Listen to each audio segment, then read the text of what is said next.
Unapoomba kazi ya kufundisha nchini Marekani, kuna maswali ambayo utaulizwa katika interview pale ambapo unataka kuajiriwa. Sasa leo nakuletea maswali ambayo mara nyingi ndiyo yanaulizwa, lakini pia jinsi gani unaweza kuyajibu katika njia ambayo itakufanya upate kazi ya kufundisha nchini Marekani. Maswali haya yanalenga maeneo 6 muhimu ambayo mfumo wa elimu nchini Marekani ndiyo unazingatia zaidi. Ikiwa utajua maswali haya, lakini pia ukajiandaa kwa majibu yako mwenyewe, itakusaidia zaidi kufaulu katika interview ambazo utafanya unapoomba kazi ya kufundisha nchini Marekani.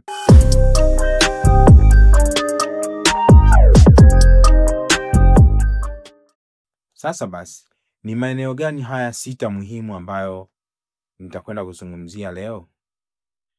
Maeneo haya ni kama yafuatayo.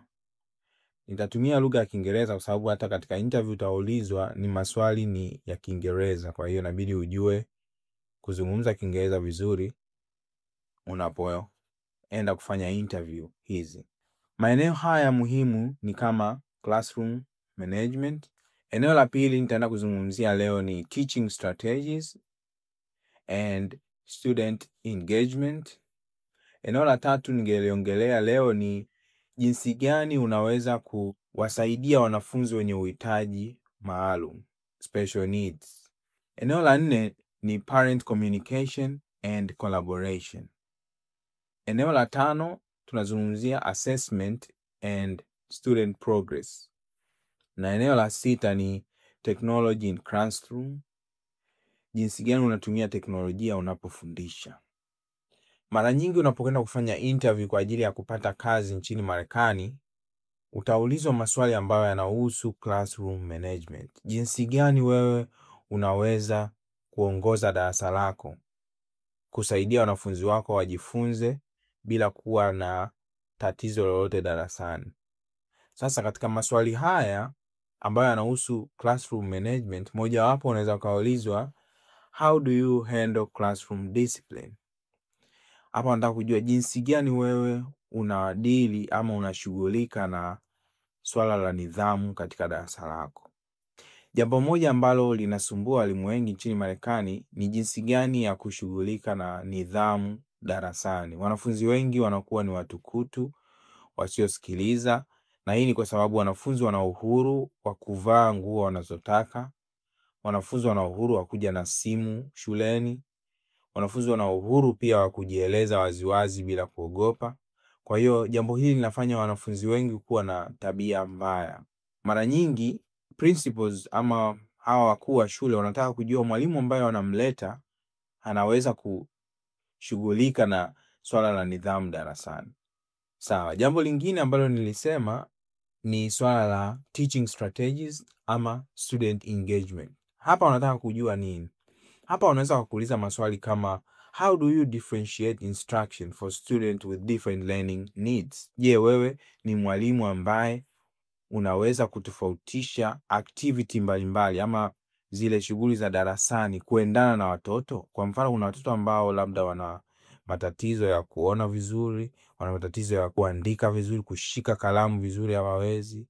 Kuna wengine wanapenda kujifunza zaidi kwa kuona, wengine wanapenda kujifunza zaidi kwa kuangalia, wengine wanapenda kujifunza zaidi kwa kusikiliza. Kwa hiyo inabidi ujue jinsi gani unaweza kusaidia wanafunzi wote hawa wajifunze kitu kimoja lakini katika njia tofauti tofauti. Kwa hiyo ukionyesha unaweza kufanya hivi, basi ni rahisi wewe kupata kazi nchini Marekani kama mwalimu. Jambo lingine nataka kujua ni jinsi gani wewe unadili na special needs kids, wale watoto ambao wanahitaji msaada wa ziada kwa sababu wana shida fulani. Kwa hiyo maswali ambayo unaweza kaulizwa hapa ni kwamba, how do you accommodate student with special needs? Jinsi gani unasaidia watoto ambao wana uhitaji maalum kwenye darasa lako? Jambo la 4 tunazungumzia parent communication. Jinsi gani una communicate na wazazi wako, wa wanafunzi wako? Nchini Marekani katika sekta ya elimu wameweka teknolojia nyingi sana ambazo zinasaidia communication kati ya walimu na wazazi. Kwa hiyo mwanzoni mwa mwaka utajiunga katika programu mbalimbali za kompyuta ambazo zitasaidia share information, lakini pia communicate na wazazi pale ambapo kuna uhitaji wa kufanya hivyo. Lakini jambo lingine katika hii tunazungumzia collaboration na walimu wenzako, ushirikiano wewe unaoweza kuutoa kwa walimu wenzako. Kwa hiyo hapa inabidi uoneshe jinsi gani unaweza collaborate na walimu wenzako wa masomo tofauti ama madarasa tofauti, kuhakikisha kwamba unatoa elimu nzuri kwa wanafunzi wako. Jambo lingine la 5 ni assessment ama student progress, maendeleo ya wanafunzi.